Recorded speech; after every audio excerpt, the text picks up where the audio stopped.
Assalamu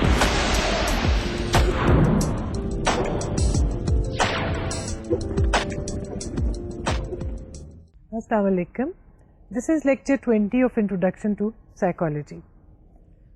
If you remember, in the very initial lectures we talked about the behaviorist school of thought, in which we just touched upon the various theories of learning and how different learning theorists talked about learning and explained the processes involved in learning. Today we'll start a detailed discussion on the various learning theories and approaches. But before that, let's have a look at what we did in the last lecture. In the last lecture, we talked about the states of consciousness and altered states of consciousness. We talked about sleep and its significance, dreaming and different theories about dreaming, hypnosis and the reasons for which hypnosis is used, meditation and its impact, and then drug-induced states and the different types of drugs that create and influence adversely upon a person's thinking and behavior. Learning is an important part of a human being's life. For some theorists, whatever we are is a result of learning. ہم جو کچھ بھی ہیں، جس طرح سے سوچتے ہیں، جس طرح کی زندگی بسر کرتے ہیں، ہمارے ایٹیٹیوڈ جیسے بھی ہیں، ہماری پرسیپشن کس طرح کی ہے، یہ سب کچھ لرننگ کا نتیجہ ہے. یعنی ہم نے سوچنا، سمجھنا، چیزوں کے بارے میں رائے بنانا، مختلف طرح سے بیہیو کرنا سیکھ رکھا ہے. یہ سب چیزیں انبورن نہیں تھیں، انہیریٹڈ نہیں تھیں، ان کو ہم نے مختلف طریقوں سے، مختلف جگہوں سے، مختلف لوگوں سے سیکھا. Learning is a relatively permanent change in behavior and the frequency of its occurrence. This change is not automatic and results from practice or experience. Learning usually refers to improved performance, acquisition of skills, and a positive change in behavior. However, the change may also be negative in nature. Us definition میں ہمیں دو چیزیں یاد رکھنے کی ہیں. پہلی بات تو یہ کہ it's a relatively permanent change in behaviour, یعنی یہ ایک پرماننٹ چینج ہے مگر ریلیٹیولی پرماننٹ، نسبتاً پرماننٹ، کیونکہ ہو سکتا ہے کہ کوئی لرننگ ہمیشہ کے لیے نہ ہو، محض عارضی ہو یا وقتی ہو، یا ہو سکتا ہے کہ آپ نے کوئی چیز سیکھی ہو 10 سال تک، 12 سال تک آپ اس کو استعمال کرتے رہیں، پھر اگلے 10 سال آپ نے اس کو استعمال نہیں کیا اور اس کے بعد آپ کو اس کا استعمال بھول گیا. So it is relatively permanent. اور دوسری چیز، it results from practice or experience. Learning خود بخود پیدا نہیں ہو جاتی، اس کو پریکٹس یا مشق کے ذریعے اور ایکسپیرئنس کے ذریعے سے حاصل کیا جاتا ہے. یہاں پہ یہ بات یاد رکھنی چاہیے کہ لرننگ میچوریشن نہیں ہے. میچوریشن سے مراد یہ ہے وہ تبدیلیاں جو انسان کے جسم میں گروتھ اور ڈیولپمنٹ کے نتیجے میں خود بخود پیدا ہو جاتی ہیں. اسی طرح سے کچھ چینجز ایسے بھی ہیں جو کہ محض اتفاقی طور پر یا حادثاتی طور پر انسان کی شخصیت میں یا اس کے کردار میں ظاہر ہوتے ہیں. مثلاً ایسے چینجز جو کسی ڈرگ کے اثر کی وجہ سے ہوئے ہوں، یا کسی ایکسیڈنٹ میں کوئی فزیولوجیکل تبدیلی آنے کی وجہ سے، جسم کا کوئی عضو جو ہے اس سے محروم ہو جانے کی وجہ سے. اس طرح کی تبدیلیاں بھی لرننگ میں نہیں ہیں، گو کہ یہ انسان کے کردار میں آنے والی تبدیلیاں ہیں. لرننگ وہ چینج ہے جو پریکٹس اور ایکسپیرئنس کے ذریعے سے حاصل کیا جاتا ہے. Learning can be of various types and forms. Primarily, right now we are talking about the different types of learning depending upon the content of learning. یعنی لرننگ میں یا سیکھنے کے عمل میں یا آموزش جیسے کہ ہم اس کو کہتے ہیں، اس میں ہم نے جو کچھ سیکھا ہے اگر اس کو سامنے رکھا جائے تو لرننگ کم از کم 3 طرح کی ہوتی ہے. ٹائپس اور forms of learning in terms of the content. Considering the content of what has been learned, there are varieties of learning. 1. Verbal learning. 2. Motor learning. And 3. Problem solving. یعنی ایسی لرننگ جس میں verbal skills حاصل کیے جائیں, مثلاً زبان سیکھنا. جب چھوٹا بچہ بولنا سیکھتا ہے تو یہ وربل لرننگ ہے اور یہ ساری عمر اس کا سلسلہ جاری رہتا ہے. اسی طرح سے موٹر لرننگ وہ لرننگ ہے جس میں ہم اپنے مختلف مسلس کو استعمال کرتے ہوئے مختلف ایکٹیویٹیز اور مختلف موومنٹس سیکھتے ہیں, مثلاً چلنا یا بھاگنا, تیرنا. پرابلم سالونگ یعنی ایک ذہنی اسکل سیکھا جاتا ہے جس کی مدد سے ہم مسائل کا حل ڈھونڈتے ہیں. کریٹو تھنکنگ بھی اس میں شامل ہے, لکھنا اور چیزوں کے بارے میں آرگیو کرنا بھی اسی میں شامل ہے. How do we learn? There are 3 main explanations of learning: classical conditioning, operant conditioning, and cognitive approaches to learning. But before we start talking about the different explanations or types of learning, let's have a look at the basic terminology that we use in learning, no matter whether we are talking about classical conditioning, operant conditioning, or any other type of learning. Basic terminology includes stimulus, which is a physical energy source that has an effect on a sense organ, thus producing a response. Response, the action, behavior or reaction triggered by a stimulus. یعنی stimulus سے مراد ہے وہ چیز جو آپ کو کسی reaction کی طرف آمادہ کرتی ہے یا رسپانس کی طرف. مثلاً آپ کے سامنے ایک تیز لائٹ جلائی جائے اور اس کے اوپر آپ اپنی آنکھیں فوراً بند کر لیں تو وہ لائٹ ایک اسٹیمولس ہے. اسٹیمولس کے نتیجے میں آپ نے ایک رسپانس ظاہر کیا, آپ نے اپنی آنکھ بند کر لی, یہ آپ کا رسپانس ہے. Environment, external factors, variables, conditions, influences اور circumstances affecting one's development or behavior. Variable, a behavior, factor, setting or event that can change or vary in amount or kind. جیسے کہ ابھی ہم نے لائٹ کی بات کی, جو لائٹ آپ کی آنکھوں میں آئی وہ ایک ویریبل ہے, یعنی وہ اپنی فارم تبدیل کر سکتی ہے. اماؤنٹ کی صورت میں بھی لائٹ کم یا زیادہ بھی ہو سکتی ہے, ڈیوریشن کی صورت میں بھی بہت دیر تک بھی رہ سکتی ہے, بہت تھوڑی مدت کے لیے بھی, اور اس طرح سے اور ورائٹیز بھی ہو سکتی ہیں. Now let's see what classical conditioning is and how it explains behavior and learning of various skills, attitudes and thinking patterns. Classical conditioning. Before we get into a discussion on classical conditioning, try to find answers to these questions. Why are children scared of darkness? Why some children jump with joy at the sight of a cat and some start screaming in fright?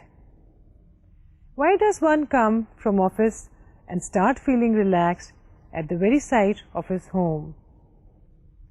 Why does one start feeling bad at the thought of going to a dentist? Why does one start feeling hungry at the sight of one's favorite fast food joint? Classical conditioning provides answers to all these questions. Classical conditioning. If you remember our initial lectures, we said that classical conditioning was a concept and model initiated by the Russian physiologist Pavlov. And then later on, many others joined this school of thought and they gave their own theories as well. Historical background. In 1879, Ivan Pavlov, the Russian physiologist and pioneer of classical conditioning, began his research work on the digestive process, primarily that of dogs. He won Nobel Prize for that in 1904. The focal point of his investigation was the salivation reflex in dogs. It was already known that the dogs would salivate if food powder was led into their mouths, as it was a reflex. The dogs would salivate every time the food powder was presented. Pavlov observed that after some time, the dogs at times salivated just before food was put into their mouths. They also salivated at the sight of the food and even at the sight of the lab assistant who brought food for them. This is where the concept of classical conditioning emerged. مختصراً Pavlov جو کہ بنیادی طور پر ایک physiologist تھے وہ کتوں کے ڈائجسٹو سسٹم پر ریسرچ کر رہے تھے جس پہ بعد میں ان کو نوبل انعام بھی ملا. بنیادی ریسرچ ان کے سیلیبریشن کے رسپانس پر تھی, یعنی ان کے منہ میں لعاب دہن کب, کیوں کر اور کس قدر پیدا ہوتا ہے. ریسرچ کے دوران انہوں نے دیکھا کہ جب کتے کے پاس میٹ پاؤڈر یا اس کی فوڈ کو لایا جاتا تو کتا اس کے اوپر سیلیبریٹ کرتا. کچھ عرصے کے بعد ایسا ہوا کہ جب ابھی اس کو فوڈ نہیں بھی دی گئی تھی تو فوڈ کو دیکھتے ہی اس نے سیلیبریٹ کرنا شروع کر دیا, اور ایک مقام ایسا آیا کہ وہ اس لیب اسسٹنٹ کو دیکھتے ہی سیلیبریٹ کرنا شروع کر دیتا جو کہ فوڈ لے کر آتا تھا. یہاں سے یہ نقطہ سامنے آیا کہ یہ سب کچھ کیوں کر ہو رہا ہے. سیلیبریشن ایک نیچرل رسپانس تھی فوڈ کے لیے. کتوں کو ایک لیب اسسٹنٹ کو دیکھتے ہوئے سیلیبریٹ نہیں کرنا چاہیے تھا جبکہ وہ ایسا کر رہے تھے, اور یہیں سے کلاسیکل کنڈیشننگ کے ایک تھیوری کی ابتدا ہوئی. Classical conditioning the theory, a type of learning in which a previously neutral stimulus starts eliciting a response that was originally a neutral stimulus, because the neutral stimulus has been closely associated with the other stimulus. یہ چیز Pavlov کے experiment کے نتائج کو explain کرتی ہے. یعنی شروع میں ایک سٹیمولس تھا جس کا ایک نیچرل رسپانس تھا, لیکن ایک اور سٹیمولس اس پہلے سٹیمولس کے ساتھ بار بار اتنی دفعہ ریپیٹ ہوا کہ وہ دونوں ایسوسیٹڈ تھے اس کتے کے لیے, اور فائنلی جو رسپانس کتا پہلے سٹیمولس کو دے رہا تھا وہ اس نے دوسرے کو دینا شروع کر دیا. یہاں پر چند ایک اور ٹرمز ہمیں ذہن میں رکھنا ہوں گی جو کہ پیولوف کی کلاسیکل کنڈیشننگ کو سمجھنے کے لیے اہم ہے. Basic terminology in classical conditioning: reflex, an automatic unlearned response resulting from a specific stimulus. Unconditioned stimulus or UCS, a stimulus that elicits a response reflexively and reliably. In that dog's experiment, the meat powder was the UCS. Unconditioned response, UCR, a neutral, reflexive, reliable response of the UCS, that is salivation in the dog's experiment. Conditioned stimulus or CS are primarily neutral stimulus which, when paired with UCS, starts evoking a response different from its natural response and the same as UCR. Conditioned response or CR, after conditioning, the conditioned stimulus begins to elicit a new learned response. ایک دفعہ اس کو دوبارہ دیکھتے ہیں. جب ہم Pavlov کے experiment میں کتے اور اس کے سیلیبریشن کا ذکر کر رہے تھے تو اس میں میٹ پاؤڈر یا فوڈ ایک انکنڈیشنڈ اسٹیمولس تھا جس کو دیکھ کے ایک انکنڈیشنڈ رسپانس تھا, اور اس کو جب ہم نے ایسوسیٹ کر دیا ایک اور اسٹیمولس کے ساتھ, یعنی وہ لیب اٹینڈنٹ یا کوئی اور ساؤنڈ, تو وہ ایک کنڈیشن اسٹیمولس بن گیا جس کا ایک کنڈیشنڈ رسپانس تھا. اسی ایکسپیریمنٹ کو پیولوف نے مزید آگے بڑھایا. اب انہوں نے میٹ پاؤڈر کے ساتھ ایک ساؤنڈ کو, ایک ٹون کو ایڈ کر دیا. ہر دفعہ جب وہ فوڈ وہاں پہ لائی جاتی تو اس کے ساتھ وہ ٹون بھی پیدا کی جاتی, اور کچھ عرصے کے بعد یہ دیکھا گیا کہ جو رسپانس یعنی کہ سیلیبریشن فوڈ پر تھا وہ آہستہ آہستہ ٹون پر بھی آنا شروع ہو گیا. یعنی اس وقت بھی جب کہ صرف ٹون سنائی دی اور اس کے ساتھ میٹ پاؤڈر نہیں آیا. آئیے اسی چیز کو ہم ایک ڈائیگرام کی شکل میں دیکھتے ہیں تاکہ آپ کو اس کی زیادہ واضح طور پر سمجھ آ سکے. In the Pavlovian classical conditioning experiment, in the before conditioning state, there was a neutral stimulus that was tone, which led to the orientation to sound but no response. Then there was an unconditioned stimulus, food powder in mouth, to which there was an unconditioned response of salivation. During conditioning, the neutral stimulus or tone or conditioned stimulus was associated or attached with the unconditioned stimulus of food powder, which resulted into a conditioned response of salivation. After conditioning, the conditioned stimulus or tone was presented, which created a conditioned response of salivation. یعنی جو response food پر تھا انہوں نے experiment کی مدد سے وہی response tone کے نتیجے میں پیدا کر دیا، جبکہ ٹون کا در حقیقت یہ نیچرل رسپانس نہیں تھا.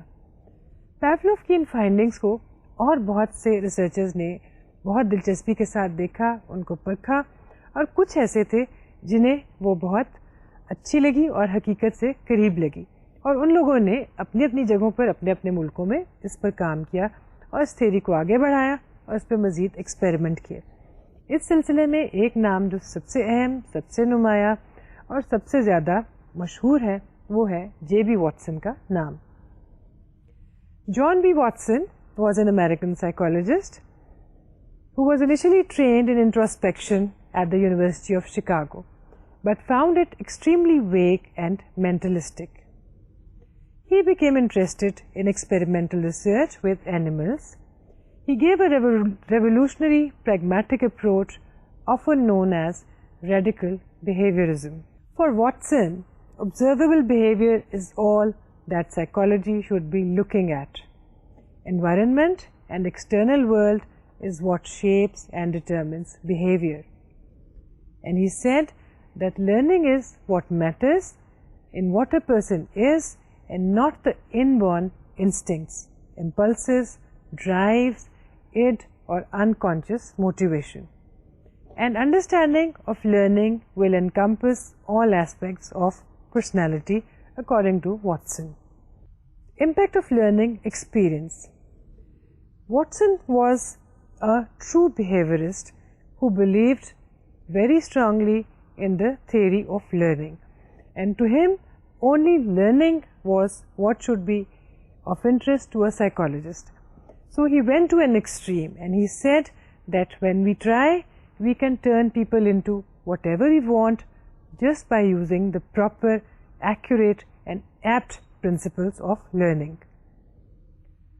For him, he explained the impact of learning experience and said, "Give me a dozen healthy infants, well-formed, and my own specified world to bring them up in, and I'll guarantee to take anyone at random and train him to become any type of specialist I might select. Doctor, lawyer, artist, merchant-in-chief, and yes, even beggarman and thief, regardless of his talents, penchants, tendencies, abilities, vocations and race of his ancestors." یہاں سے آپ اندازہ کر سکتے ہیں کہ Watson کے نزدیک لرننگ اور اس کے پرنسپلس اور اس کے پروسیسز کس قدر اہمیت کے حامل تھے. انہوں نے پرانی تمام تر تھیریز کے ساتھ ڈس ایگری کیا اور انہوں نے کہا کہ انسان جو بھی ہے، جیسا بھی ہے، وہ اس لرننگ کے نتیجے میں ہے جو اس نے اپنی زندگی کے پچھلے سالوں میں حاصل کی. اپنی اسی تھیری کو انہوں نے مزید آگے بڑھایا اور اس سلسلے میں ایک انتہائی مشہور ایکسپیریمنٹ کیا جس میں ایک چھوٹے بچے ایلبرٹ کو استعمال کیا گیا. Little Albert's case, the case of learned fear. In 1920, Watson and Rayner conducted experiments on developing fear, or in other words, developing emotional response. 11-month-old Albert, who enjoyed playing with a cute white rat, was made afraid of it by linking a loud, frightening sound with the appearance of the rat. The experiment was further expanded, and Watson and Rayner demonstrated that the fear of the rat could be generalized to all sorts of stimuli: a dog, a cotton ball, and even a Santa Claus. Watson نے اپنی research میں ایک نئی جہت ظاہر کی، یعنی انہوں نے یہ دکھایا کہ نہ صرف ہم موٹر اسکلز اور وربل اسکلز لرننگ کے نتیجے میں سیکھتے ہیں، لیکن ہمارے ایموشنل رسپانسز جیسے کہ فیئر یہ بھی لرننگ ہی کا نتیجہ ہے. اور اس چیز کو انہوں نے لٹل ایلبرٹ کے ساتھ ایکسپیریمنٹ میں ثابت کیا. وہ بچہ جو ایک سفید چوہے کو پسند کرتا تھا اور اس کو ایک کھیلنے کی چیز سمجھتا تھا, وہ ایک دن اس ایکسپیریمنٹ کے نتیجے میں اس چوہے سے خوف زدہ ہو گیا. وجہ یہ تھی کہ ہر دفعہ جب چوہا اس کے سامنے آتا تو ایک لاؤڈ گونگ, بہت بلند اور ڈرانے والی آواز پیدا کی جاتی اور بچہ ایک دم ڈر کر سہم کر پیچھے ہو جاتا اور رونا شروع کر دیتا. اس چیز کو کئی دفعہ ریپیٹ کیا گیا اور بالآخر جو خوف اس آواز کے ساتھ وابستہ تھا وہ اس چوہے کے ساتھ وابستہ ہو گیا. اس کو ہم نے ایک ڈائیگرام کی شکل میں آپ کے لیے پیش کیا ہے. Before conditioning there was a neutral stimulus, that was rat, which had a natural response of liking from Albert. There was an unconditioned stimulus, that was a loud noise, which had a natural unconditioned response of fear. During conditioning, the neutral stimulus, that was the rat, was attached closely with the loud noise, and both of them together led to the conditioned response of fear. After many repetitions and after conditioning, the conditioned stimulus or rat led to the conditioned response of fear. یعنی انہوں نے پیولووین model کو ہی استعمال کیا, اور جس طرح سے انہوں نے پیولوو نے اپنے ایکسپیریمنٹ کو کتے کو سیلیبریٹ کرنا شروع کروا دیا ٹون پر, اسی طرح سے ایلبرٹ کو ڈرنا سکھا دیا گیا.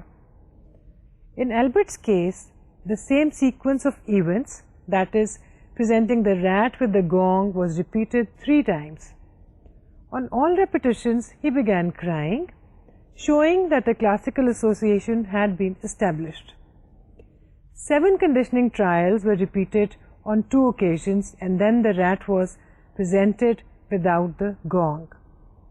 Albert still cried. This was called conditioned emotional response by Watson. Watson and Rayner worked with Albert once again after about a week. He was presented with the same objects. This time he showed the same fear response towards other objects similar to the rat, that is cotton balls, white fur, and a Santa Claus mask having a white beard. This indicated that stimulus generalization had taken place. ابھی ہم کچھ دیر میں stimulus generalisation کی بات کریں گے.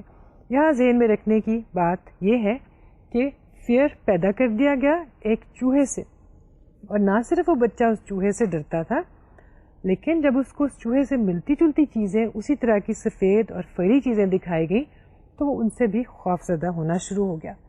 یہاں پہ ایک ایتھیکل سوال اٹھتا ہے کہ کیا ہمیں اس طرح کے ایکسپیریمنٹس کرنے چاہیے کہ ہم کسی چھوٹے اور معصوم بچے کو کسی ایسی چیز سے خوف زدہ کر دیں جو کہ دراصل ایک ڈراؤنی چیز نہیں ہے, اور پھر اگر وہ خوف ہمیشہ اس کے ساتھ رہے تو کیا یہ ایک درست چیز ہوگی؟ واٹسن اور رینر نے اس نقطے پر غور کیا اور ان کو اس بارے میں کرٹیسائز بھی کیا گیا. وہ چاہتے تھے کہ اس فیئر کو جس طرح سے سکھایا گیا ہے اسی طرح سے اس کو ان لرن بھی کروایا جا سکتا ہے, جس کے لیے انہوں نے کوشش کی جس میں وہ کچھ خاص کامیاب نہ ہو سکے. The researchers had plans to experiment on unlearning the emotional response. For 3 weeks, they worked on extinguishing the response using Pavlov's extinction procedure, presenting the rat without gong, but could not achieve success. Watson and Rayner could not get a chance to undo the learning as the child's mother removed him from the hospital. ان کا خیال تھا کہ جس طرح سے انہوں نے چوہے کے ساتھ ایک ڈراؤنی آواز پیدا کر کے خوف پیدا کیا تھا, اسی طرح سے وہ بار بار اس کو اس بچے کے سامنے لائیں گے بغیر خوف زدہ کرنے والی آواز کے, اور آہستہ آہستہ وہ بچہ خوف زدہ ہونا چھوڑ دے گا. لیکن کافی دن کی کوشش کے باوجود وہ ایسا نہ کر سکے.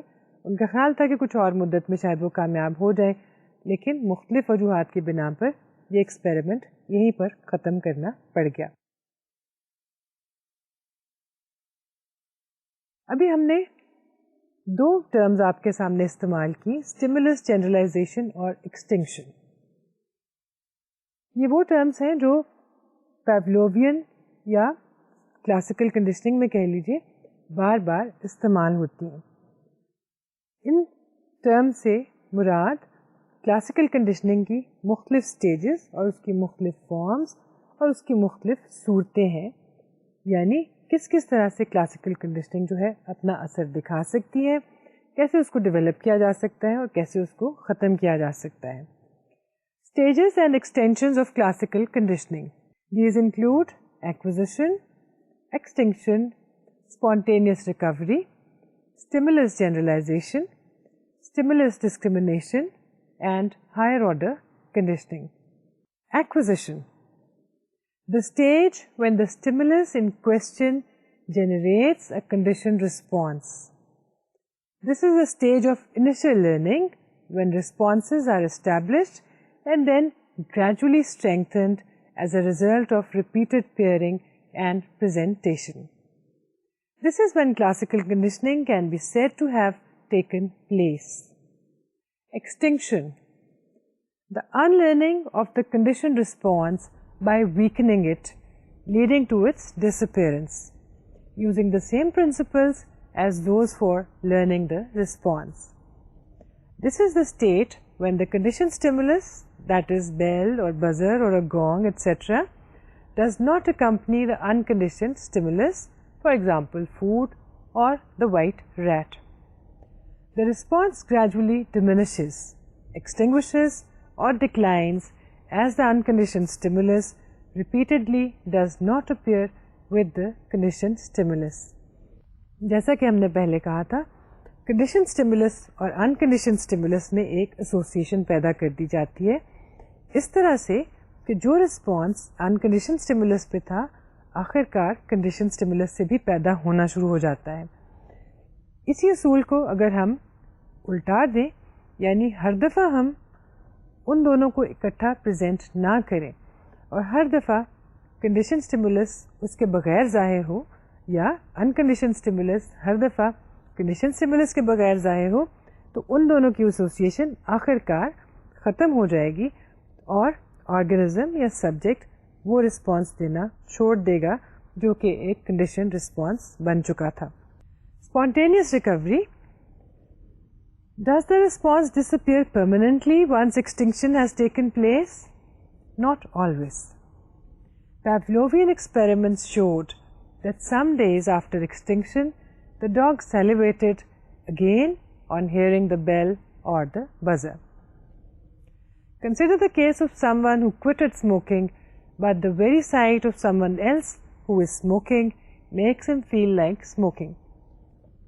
Spontaneous recovery سے مراد ہے کہ ایک رسپانس جس کو ایکسٹنگوش کر دیا گیا ہے, جس میں ایکسٹنکشن ہو چکی ہے, بعض اوقات وہ کچھ عرصے کے بعد دوبارہ سے خود بخود ظاہر ہو جاتا ہے.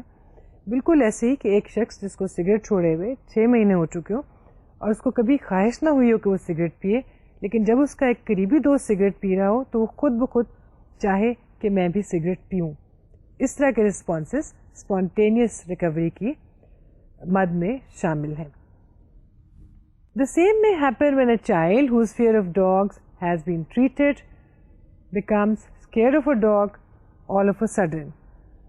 The reoccurring responses are comparatively weaker in nature than they initially were.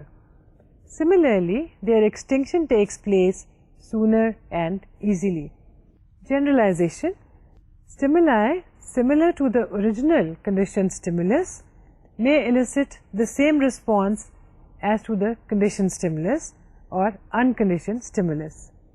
For example, a buzzer responded to as a bell. یعنی ایک دفعہ جب آرگنزم نے ایک کنڈیشن اسٹیمولس پر رسپانس دینا شروع کر دیا تو کچھ عرصے کے بعد جب کہ یہ رسپانس پختہ ہو چکا تھا تو کچھ اور اسٹیمولس سامنے آیا جو کہ کنڈیشن اسٹیمولس سے ملتا جلتا تھا, تو وہ آرگنزم شاید اس اسٹیمولس کو بھی ویسے ہی رسپونڈ کرنا شروع کر دے جیسے کہ وہ پہلے 2 اسٹیمولائی کو کر رہا تھا. Pavlovian experiments showed that the dogs also salivated on the tones that were similar to the original tone but were never used while presenting the food. Such responses are not as strong as the original ones. Consider the case of Albert's fear of all white furry objects. جیسے ابھی کچھ دیر پہلے ہم little Albert کے case کی بات کر رہے تھے. شروع میں تو اس میں اس سفید چوہے کے لیے خوف پیدا کیا گیا, لیکن کچھ عرصے کے بعد یہ خوف جنرلائز ہو گیا اور اس کو اس چوہے سے ملتی جلتی چیزیں جو کہ وائٹ تھیں اور فری تھیں اور سافٹ تھیں, ان سے بھی خوف محسوس ہونا شروع ہو گیا, جیسے کہ cotton ball. Discrimination, the process whereby the organism learns to restrict its response to one specific stimulus, differentiating between similar stimuli. Pavlov's dog salivated only at the tones which were similar in nature. Consider the case of a child who is scared of the neighbor's dog alone that barks every time the child passes by and not at all dogs. Discrimination سے مراد یہ ہے کہ کوئی بھی organism, جانور یا انسان discriminate کر سکتا ہے مختلف اسٹیمولائی میں. جیسے کہ ہم نے کہا جنرلائزیشن میں ہم یہ کہہ رہے تھے کہ ہو سکتا ہے کہ جو رسپانس ایک اسٹیمولس کے لیے ہو وہ اس سے ملتے جلتے کسی اور اسٹیمولس کے لیے بھی ہو, لیکن اس کے ساتھ ساتھ ہر کسی میں یہ ایبلٹی بھی ہے کہ وہ ایک چیز کو دوسری چیز سے الگ کر کے دیکھ سکتا ہے, ڈسٹنگوش کر سکتا ہے. اسی لیے ایک بچہ جس پر ہمسائے کا کتا ہر وقت بھونکتا ہے, ہو سکتا ہے اس کتے سے خوف زدہ ہو لیکن تمام کتوں سے خوف زدہ نہ ہو, کیونکہ وہ ڈفرینشیٹ کر سکتا ہے, ڈسکریمنیٹ کر سکتا ہے. اگر اسی کو ہم جنرلائزیشن کی صورت میں دیکھیں تو پھر نہ صرف وہ ہمسائے کے کتے سے ڈرے گا بلکہ وہ ہر کتے سے ڈرنا شروع کر دے گا. Higher order conditioning, a process when an already conditioned stimulus is repeatedly paired with a neutral stimulus, and ultimately the neutral stimulus begins to evoke the same response as to the original stimulus. Consider the case of a child who was scared of the neighbor's dog, who became scared of all dogs and finally started screaming at the mere name of a dog. یعنی اس طرح کی conditioning جس میں پہلے ایک neutral stimulus جو ہے اس کو ایسوسیٹ کیا گیا, اس کے نتیجے میں کنڈیشننگ پیدا کی گئی, اور اب جو کنڈیشن اسٹیمولس ہے وہ مزید اور رسپانسز پیدا کر رہا ہے, جنریٹ کر رہا ہے. یعنی جو ہم نے ابھی کتے کی مثال دی کہ جو بچہ کتے سے ڈرتا ہے, اگر وہ ڈسکریمنیٹ کر سکتا ہے تو صرف ہمسائے کے کتے سے ڈر رہا ہے, اور اگر وہ جنرلائز کر رہا ہے تو وہ نہ صرف ہمسائے کے کتے سے بلکہ ہر کتے سے ڈرے گا. اور اگر ہائر آرڈر کنڈیشننگ ہو گئی ہے تو وہ نہ صرف ہمسائے کے کتے سے, تمام کتوں سے ڈرے گا بلکہ وہ کتے کا نام آنے پر ہی شاید خوف زدہ ہو جائے گا. یہ سب کچھ تو تھی کچھ بنیادی باتیں کلاسیکل کنڈیشننگ کے بیسک ماڈل کے بارے میں, یعنی کس طرح سے لرننگ جو ہے وہ پیدا کی جاتی ہے کلاسیکل کنڈیشننگ کے تحت.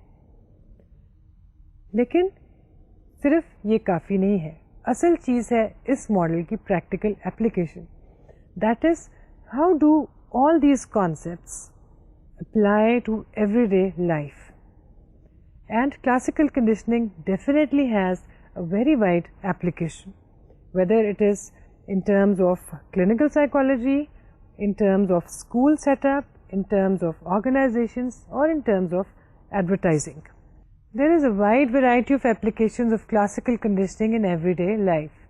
First of all, negative emotional responses. Fears, phobias, fears of reptiles, dark places, school phobia, and many other phobias.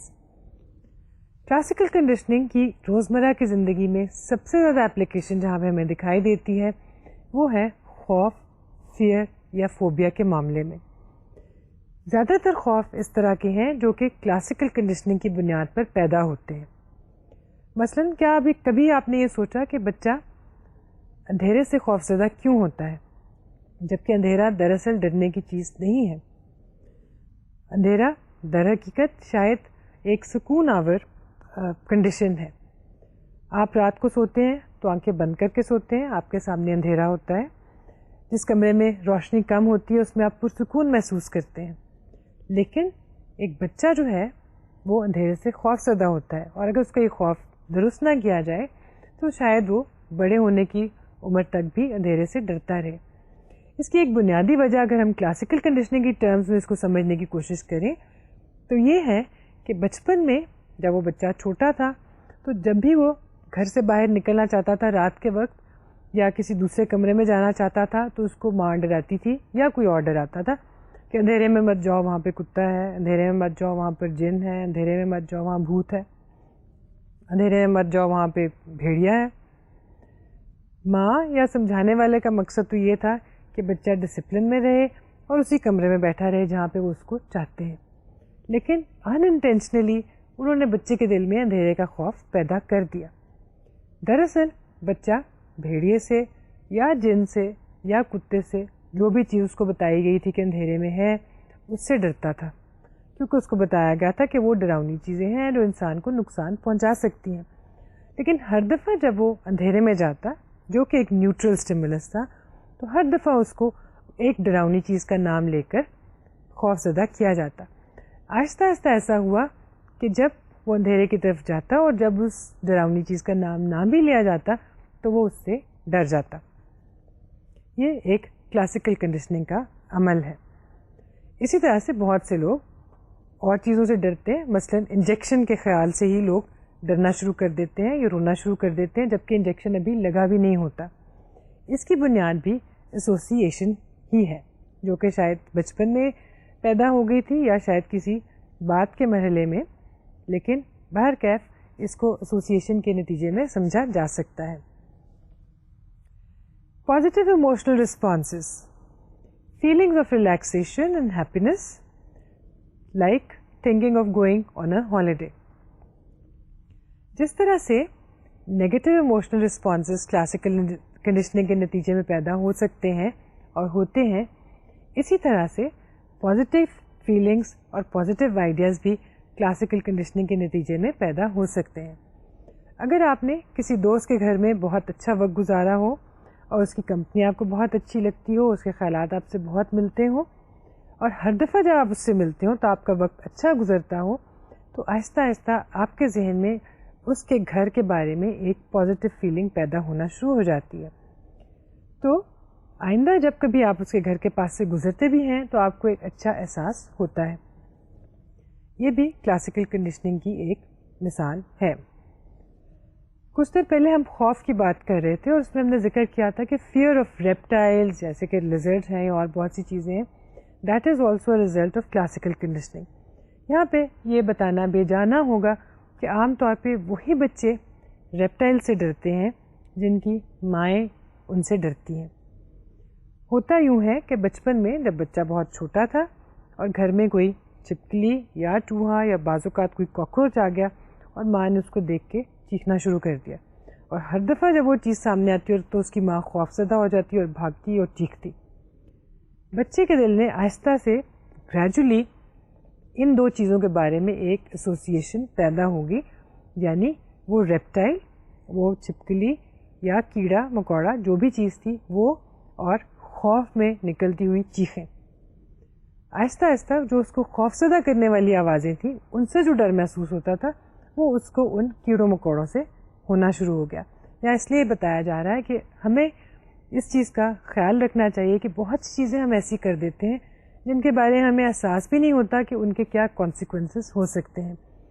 Advertising associating model with the product. ہماری روزمرہ کی زندگی میں ایک استعمال کلاسیکل کنڈیشننگ کا جو بہت زیادہ ہوتا ہے وہ ایڈورٹائزنگ کی شکل میں ہے جس کا ہمیں احساس بھی نہیں ہوتا. ایڈورٹائزرز اپنے اشتہار میں ماڈلز اور پروڈکٹ کے بارے میں ایک ایسوسیشن کریٹ کرتے ہیں. آپ کو ایک پروڈکٹ بار بار ایک اٹریکٹیو ماڈل کے ساتھ دکھایا جاتا ہے اور یوں کچھ وقت گزرنے کے بعد جب آپ اس کو ریپیٹڈلی دیکھتے ہیں تو آپ کی جو پازیٹیو فیلنگس آپ کے فیوریٹ ماڈل کے ساتھ وابستہ تھیں وہی اس پروڈکٹ کے ساتھ آنا شروع ہو جاتی ہیں. جب آپ اس پروڈکٹ کو دیکھتے ہیں تو آپ کے ذہن میں وہ ایک پازیٹیو امیج آتا ہے جو کہ در حقیقت اس ماڈل کے لیے تھا. یہی وجہ ہے کہ جب بچوں کی پروڈکٹس کا اشتہار ہو، ٹافیوں کا یا سویٹس کا یا چاکلیٹس کا، اس میں ایسے کارٹونز استعمال کیے جاتے ہیں جو بچوں کو بہت پسند ہوتے ہیں۔ در حقیقت ان کی پسند اس کارٹون فگر کے ساتھ وابستہ تھی، لیکن ہر دفعہ وہ کارٹون فگر اتنی دفعہ اس پروڈکٹ کے ساتھ ان کو دکھایا جاتا ہے کہ جو پازیٹیو فیلنگ ان کے ذہن میں اس کارٹون کے لیے تھی وہ اس پروڈکٹ کے ساتھ اٹیچ ہو جاتی ہے۔ ایڈلٹس کی پروڈکٹس میں، مثلاً مردوں کی پروڈکٹس میں عام طور پہ اسپورٹس پرسنس کو استعمال کیا جاتا ہے، یعنی ایسے کھلاڑی جو نوجوان مردوں میں بہت پاپولر ہوں اور جو اس بات کا سمبل ہوں کہ ایک اسٹرانگ آدمی اور ایک اچھا آدمی اور ایک اٹریکٹیو آدمی اس طرح کا ہوتا ہے، اس کو استعمال کیا جاتا ہے۔ اور گریجولی وہ پروڈکٹ اور ماڈل اتنی دفعہ ساتھ ساتھ پیش کیے جاتے ہیں کہ جو اچھی فیلنگ، جو رسپیکٹ یا جو پازیٹیو احساس اس ماڈل کے لیے تھا یا اس اسپورٹس پرسن کے لیے تھا، وہ اس پروڈکٹ کے ساتھ وابستہ ہو جاتا ہے، اور جب وہ پروڈکٹ سامنے آتی ہے وہ پازیٹیو فیلنگ جو ماڈل کے لیے تھی وہ ہمیں اس پروڈکٹ کے لیے محسوس ہوتی ہے۔ اور یہی چیز مختلف طرح کے ایڈورٹیزمنٹس میں مختلف مقاصد کے لیے مختلف طریقے سے استعمال کی جاتی ہے۔ Psychotherapy including systematic desensitisation and aversive therapy. Classical conditioning کا ایک بہت اچھا اور ایک اہم استعمال سائیکو تھراپیوٹک انٹرونشنز میں کیا جاتا ہے۔ ایسی بہت سی سائیکو تھراپیز اویلیبل ہیں جو کہ کلاسیکل کنڈیشننگ کے پرنسپلز کی بنیاد پر بنائی گئی۔ اس میں ہم دو کا ذکر کریں گے، مثلاً ایورسو کنڈیشننگ یا ایورسو تھراپی۔ اس طرح کی تھراپی میں کسی چیز کے لیے، کسی مخصوص چیز کے لیے ایورشن کی فیلنگ پیدا کی جاتی ہے، یعنی ناپسندیدگی کی۔ اس طرح کی تھراپی عام طور پر ایسے لوگوں کے لیے استعمال کی جاتی ہے جو اسموکنگ کو کوئٹ کرنا چاہتے ہوں یا الکوہول کو۔ ایک ایمیٹک سبسٹنس یا ایسا سبسٹنس جو نوزیاٹک فیلنگ پیدا کرتا ہو، نوزیا کا احساس دیتا ہو یا وامٹنگ کی فیلنگ ہوتی ہو، اس کو ایڈ کر دیا جاتا ہے اس چیز کے ساتھ جس سے وہ شخص یا پیشنٹ چھٹکارا حاصل کرنا چاہتا ہے، مثلاً الکوہول میں یا سگریٹ میں۔ ہر دفعہ جب وہ سگریٹ پیے گا اور اس میں وہ ایمیٹک سبسٹنس داخل ہوگا تو اس کی طبیعت خراب ہوگی اور اس کو وامٹنگ محسوس ہوگی۔ جب یہ چیز بار بار اس کے ساتھ ہوگی تو گریجولی اس کے ذہن میں سگریٹ کے ساتھ وامٹنگ کا احساس پیدا ہو جائے گا، اور پھر جب وہ سگریٹ پینے کی بجائے صرف سوچے گا بھی تو اس کو وہی فیلنگ ہوگی، جس کی وجہ سے وہ آہستہ آہستہ سے اسموکنگ کو چھوڑ دے گا۔ اس طرح کی چیزیں یا اس طرح کی تھراپی بہت سے اور بیہیویئرس کو ٹھیک کرنے کے لیے بھی استعمال کی جاتی ہیں، جس میں ناپسندیدہ بیہیویئر کے ساتھ ایک ایسا ناپسندیدہ اسٹیمولس ایڈ کر دیا جاتا ہے کہ جب وہ شخص وہ ناپسندیدہ بیہیویئر کرنے کے بارے میں سوچتا ہے تو خود بخود اس ناپسندیدہ اسٹیمولس کے خیال سے وہ اس کو چھوڑ دیتا ہے۔ ایک دوسری تھراپی جو کہ کلاسیکل کنڈیشننگ کے پرنسپلز پر بیس کر کے بنائی گئی وہ ہے سسٹمیٹک ڈیسینسٹائزیشن۔ یہ تھراپی عام طور پہ لوگوں میں فیئرز اور فوبیا کو ٹریٹ کرنے کے لیے استعمال کی جاتی ہے۔ ابھی ہم ریپٹائلز کے خوف کی بات کر رہے تھے۔ اگر کسی شخص کو اس طرح کے کرالنگ کریچرز سے ڈر لگتا ہو، مثلا اس کو چھپکلی سے ڈر لگتا ہے یا کاکروچ سے ڈر لگتا ہے یا کینچوے سے ڈر لگتا ہے، تو ان سب کی ایک لسٹ بنا لی جاتی ہے ایک ہائرارکی کی فارم میں۔ سب سے زیادہ خوف زدہ کرنے والی چیز، اس سے کم خوف زدہ کرنے والی چیز، اور آہستہ آہستہ سب سے کم خوف زدہ کرنے والی چیز۔ یہ وہ چیزیں ہیں جن کا نام بھی وہ شخص سننا پسند نہیں کرتا۔ اب تھراپی کو اس طرح سے ترتیب دیا جاتا ہے کہ اس شخص کو تھراپیوٹک سیشن کے آغاز میں بے حد ریلیکسڈ، کمفرٹیبل اور محفوظ حالت میں بٹھایا جاتا ہے۔ اس حالت میں اس کے سامنے گریجولی ان چیزوں کے نام پکارے جاتے ہیں جہاں تک کہ وہ ان کو برداشت کر سکے، اور یہ سیشنز بار بار اتنی دفعہ دہرائے جاتے ہیں کہ ایک سٹیج آتی ہے کہ جب وہ پوری کی پوری لسٹ کے نام سن بھی لیتا ہے، ان کو برداشت بھی کر لیتا ہے اور ان پر نیگیٹولی ریئیکٹ بھی نہیں کرتا۔ یہاں پہ کلاسیکل کنڈیشننگ کہاں استعمال ہوئی؟ جیسا کہ ہم نے کہا، اس شخص کو ریلیکسیشن کی حالت میں وہاں پہ بٹھایا جاتا ہے، اس کو ایک تحفظ کا، سکون کا اور احتیاط کا احساس دلایا جاتا ہے، اور جن چیزوں کے نام اس کے سامنے پکارے جاتے ہیں ہر دفعہ اسی حالت میں پکارے جاتے ہیں، اور گریجولی ایک کمفرٹیبل اسٹیٹ میں اور ان آبجیکٹس کے ناموں میں ایک ایسوسیشن پیدا ہو جاتی ہے، اور اس کو آہستہ آہستہ ان کے ساتھ ایک کمفرٹیبل فیلنگ کا احساس ہونا شروع ہو جاتا ہے۔ کلاسیکل کنڈیشننگ کی کچھ اور اہم ایپلیکیشنز بھی ہمارے سامنے آتی ہیں۔ Conditioned drug response. Vomiting inducing drugs were repeatedly paired with the sound of a tone. Eventually, the mere sound of that tone could produce the same vomiting response. Consider the children who vomit at the name of cough syrup or who faint at the name of a clinic. دوائیوں یا drugs کے اثرات کے لیے بھی classical conditioning کو استعمال کر کے دیکھا گیا۔ ایسی دوائیاں جو کہ وامٹنگ پیدا کرتی تھیں ان کے ساتھ ٹون کو مثال کے طور پر شامل کر دیا گیا۔ ہر دفعہ جب وہ دوائی استعمال کی جاتی جس سے وامٹنگ ہوتی تھی اس کے ساتھ ٹون شامل ہوتی، اور گریجولی یہ ہوا کہ اس ٹون کے اوپر اس کو وامٹنگ کا احساس ہونا شروع ہو گیا۔ یہ تو ایک ایکسپیریمنٹ تھا، اس کی پریکٹیکل اپلیکیشن ہمیں ان لوگوں کی صورت میں دکھائی دیتی ہے جو ڈاکٹر یا ہاسپٹل یا کلینک کے نام سے یا دوائی کے نام سے بھاگتے ہیں۔ بہت سے بچے دوائی پینے سے پہلے وامٹ کر دیتے ہیں، بہت سے بڑے ایسے ہیں جو دوائی نگلنے سے پہلے گلے میں ایک گھٹن کا احساس محسوس کرنا شروع کر دیتے ہیں۔ بچوں کو جبکہ ان کے لیے دوائی استعمال کرنا ضروری ہو تو اس طرح کی لرننگ کو ان لرن کرنا بہت ضروری ہو جاتا ہے، اس کے لیے بھی ہم کلاسیکل کنڈیشننگ کو ہی استعمال کر سکتے ہیں اور کرتے ہیں۔ Smoking coffee and T. People who are addicted to caffeine and nicotine start feeling relaxed and stimulated even before the intake. روزمرہ کی زندگی میں ہم دیکھتے ہیں کہ بہت سے لوگ ہیں جو چائے، کافی یا سگریٹ پر ایڈکشن کی حد تک انحصار کرتے ہیں اور وہ کہتے ہیں کہ ہم اس کے بغیر رہ نہیں سکتے۔ یقیناً ان چیزوں کی فزیولوجیکل ڈپینڈنس ہے، لیکن بہت حد تک یہ ایک سائیکولوجیکل مسئلہ بھی ہے۔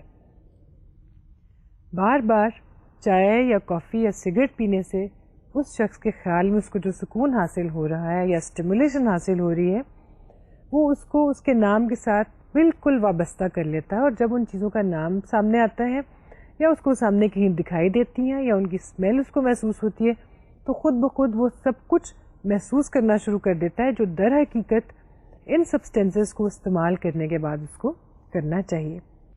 Over eating. Most obese people start feeling hungry at the sight of a restaurant or at the smell of food. جتنے لوگ اوور ایٹنگ میں انڈلج کرتے ہیں یا جو اوبیس ہیں یعنی ان کا وزن مقررہ حد سے کہیں بڑھ کر ہے، ان میں وہ لوگ شامل ہیں جو کہ جنک فوڈ زیادہ استعمال کرتے ہیں، میٹھا زیادہ استعمال کرتے ہیں، چکنائی زیادہ استعمال کرتے ہیں، اور جو چیز استعمال کرتے ہیں وہ زیادہ اماؤنٹ میں استعمال کرتے ہیں جبکہ ان کو ایسا نہیں کرنا چاہیے۔ بہت سی صورتوں میں دیکھا گیا کہ بہت سے اوبیس اور اوور ویٹ لوگ جو کہ اوور ایٹنگ کا بے شکار تھے وہ ایسا صرف کلاسیکل کنڈیشننگ کے نتیجے میں کر رہے تھے۔ ان کے ذہن میں ایک خوشی اور ایک سکون کا احساس وابستہ ہے اچھے کھانے کے ساتھ اور زیادہ کھانے کے ساتھ، جو کسی وقت بچپن میں بہت چھوٹی عمر میں ان میں پیدا کر دیا گیا۔ اس طرح کے لوگوں کے ساتھ جو تھراپیز استعمال کی جاتی ہیں وہ بھی کلاسیکل کنڈیشننگ کے پرنسپلز پر بیس کر کے اختیار کی جاتی ہیں۔ Classical conditioning and the immune system. Studies on rats have shown that a neutral stimulus like saccharine sweetened water, when repeatedly paired with an immunosuppressant drug, started eliciting the same response. The very taste of saccharine had the same effect on immune system functioning.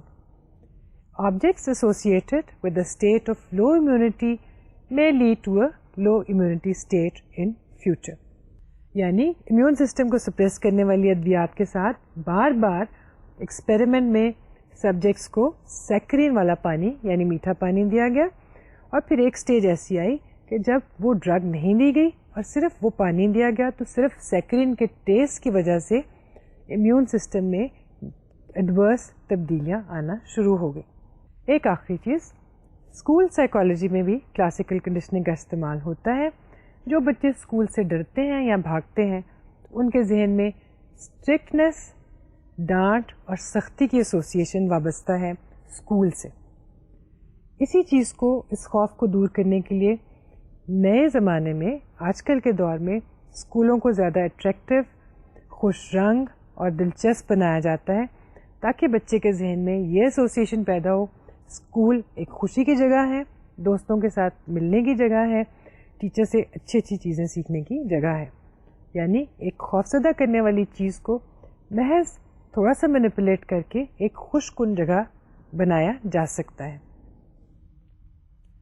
آج کے lecture میں ہم نے learning کی پہلی قسم کی بات کی، یعنی کلاسیکل کنڈیشننگ کی.